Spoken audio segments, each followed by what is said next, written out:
hima Nihongo o benkyou shitai desu. Kyou wa dai 2 no kotoba to bunkei o benkyou shimasu. Hajime ni kotoba o obette sore kara bunkei o benkyou shimasu. Oke minasan, hari ini saya akan belajar bab 2 tentang kata tunjuk. Di sini kata tunjuknya pakai kore, sore, dan are. Yang dimaksud dengan kore, sore, are itu adalah kalau kore itu bendanya di dekat si pembicara, dan kalau sore itu bendanya ada di lawan bicara, dan kalau are itu jauh dari kedua-duanya, jauh dari si pembicara dan si lawan bicara.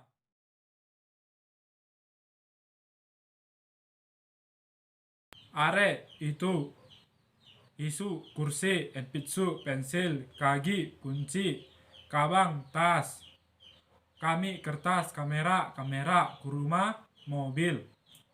Kemudian ketai denwa, telepon genggam, gumi bako, tempat sampah, kore, ini, konbek kusu, meteran gulung, jasi, majalah, jiso, kamus, sapu pensiru, pensil isian, saco, direktur, koran, simbung, sodes, ya benar, sore, itu, tabako, rokok, jigaimas, salah, sukue, meja, tegami, surat, terebi, televisi, dentaku, kalkulator, denwa, telepon, toke, jam, nani, matawa, nan, itu artinya apa? Noto, buku catatan, hajara, asbak, hasami, gunting, pasokong, laptop, hanma, palu, bedo, tempat tidur, borupen, bolpoin, hong, buku, megane, kacamata, memoco, buku catatan kecil, reita, korek api, radio, rajikase, radio kaset. Setelah saya membacakan kotoba bab 2, berikutnya kita akan masuk ke bungke bab 2. Di sini bungkenya terdapat 6 bungke. Kita akan membahas satu persatu maksud dari bungke tersebut. Yang pertama, Ichibang no bungke. Bungke nomor 1. Di sini bungkenya terdapat kore, sore, are, wa, nani des. Ini maksudnya menyatakan suatu benda. Contohnya kore wa hong des. Ini adalah buku. Yang kedua, sore wa komputer des. Itu adalah komputer. Are wa yama des. Itu adalah gunung. Di sini setelah kore dilanjut dengan partikel wa, kemudian dilanjut dengan kata benda. Terserah kalian mau pakai kata benda apa aja boleh, terserah kalian. Di sini saya juga membuat sedikit kata benda untuk membuat suatu kalimat jika kalian ingin membuat kalimat kata tunjuk. Itu adalah arti atau yang dimaksud dari bungke yang pertama. Kita lanjut bungke yang kedua.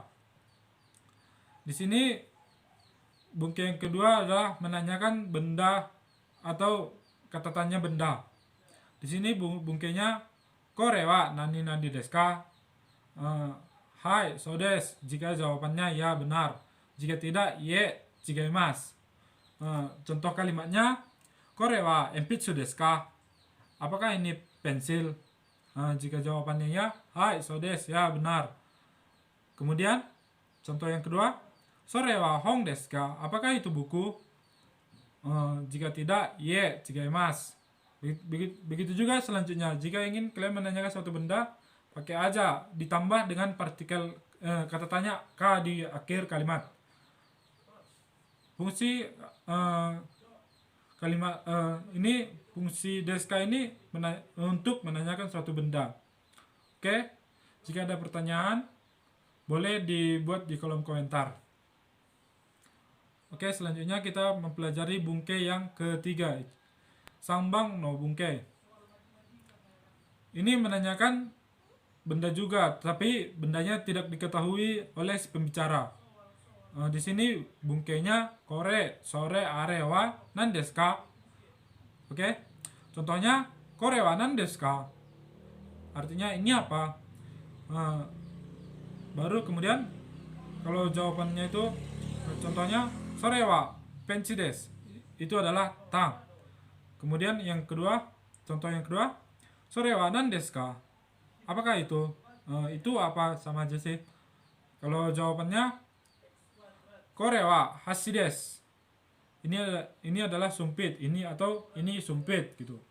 Di bungkai yang ke nomor 3 ini juga saya membuat eh, kata bendanya agar minasang lebih mudah membuat kalimat atau merangkai kalimat. Tapi jangan lupa kata bendanya tolong dicatat supaya memperbanyak kosakata kalian.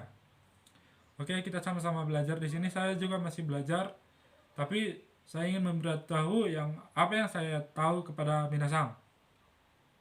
Oke, kita lanjut bungkai yang nomor 4. Di sini bungkai yang nomor 4 arti bungkainya untuk menyatakan kepemilikan seseorang.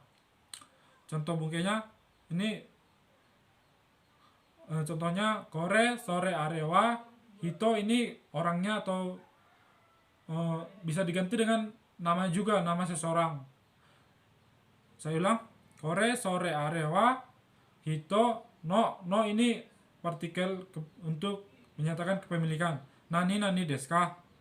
Oke, contohnya kore wa anata no mikang desu ka? Apakah ini jeruk punya kamu? Oke, jika jawabnya ya, hai, sore wa watashi no mikang desu. Bisa juga dijawab langsung, gak usah diulang-ulang. Gini contohnya, hai, sore wa watashi no desu gitu. Gak usah pakai mikangnya karena di kalimat pertama sudah jelas apa topik pembicaraannya. Oke, artinya ya itu adalah jeruk punya saya. Kemudian contoh yang kedua, are wa Riko sang no zashi desu ka? Apakah itu majalah milik saudara Riko? Jika tidak, ye, are wa Riko sang no zashi de wa arimasen. Itu bukan milik saudara, itu majalah bukan milik saudara Riko. Oke. Selanjutnya kita akan masuk ke bungkai nomor 5. Di sini kata tunjuk bendanya pakai kono sono ano. Tetapi di sini agak sedikit berbeda karena di kono sono ano harus langsung diikuti dengan kata benda baru wa hito no nani desu. Contoh kalimatnya, kono kagami wa watashi no kagami desu. Atau bisa juga kono kagami wa watashi no desu. Kaca ini milik saya. Kemudian sono jaketo wa sensei no jaketo desu. Atau seperti biasa bisa juga sono jaketo wa sensei no desu. Jaket itu milik guru. Kemudian ano naifu wa Bayu sang no naifu desu. Pisau itu milik saudara Bayu gitu. Karena ano kata tunjuknya langsung diikuti dengan kata benda. Kata bendanya naifu, baru hitonya orangnya bisa diganti dengan nama saudara Bayu, kemudian diikuti dengan partikel no. Bisa juga disambung dengan kata benda, bisa juga tidak. Oke, terserah kalian. Biasanya sih kalau udah tahu topiknya, nggak disebut pun juga nggak apa-apa, si lawan bicara pun pasti mengerti. Kemudian bungkai yang nomor 6 menanyakan dua benda dalam satu kalimat. Oke. Di sini nani desu ka? Nani desu ka? Nah, contohnya kore wa hong desu ka? Jisso desu ka? Apakah ini buku atau kamus? Oke. Di sini langsung dia, nggak usah pakai kore wa hong desu ka, kore wa jisso desu ka, nggak usah kayak gitu. Langsung saja disambung dengan kalimat berikutnya. Apakah ini buku atau kamus? Kemudian sono toke wa Rido sang no desu ka, Bayu sang no desu ka? Oke. Jam itu milik saudara Rido atau saudara Bayu gitu. Kemudian contoh contoh selanjutnya, Ana hitawa Nando sang desu ka? Riko sang desu ka? Oke, ini menanyakan dua orang yang tidak diketahui sekaligus dalam satu kalimat.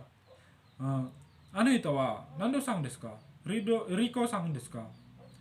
Apa orang itu saudara Nando atau saudara Riko gitu.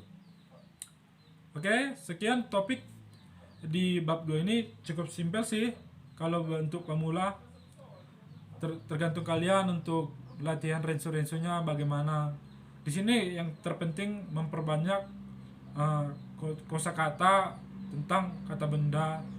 Karena di sini kata benda sering yang paling perlu lah digunakan untuk membuat kalimat di bab 2 ini.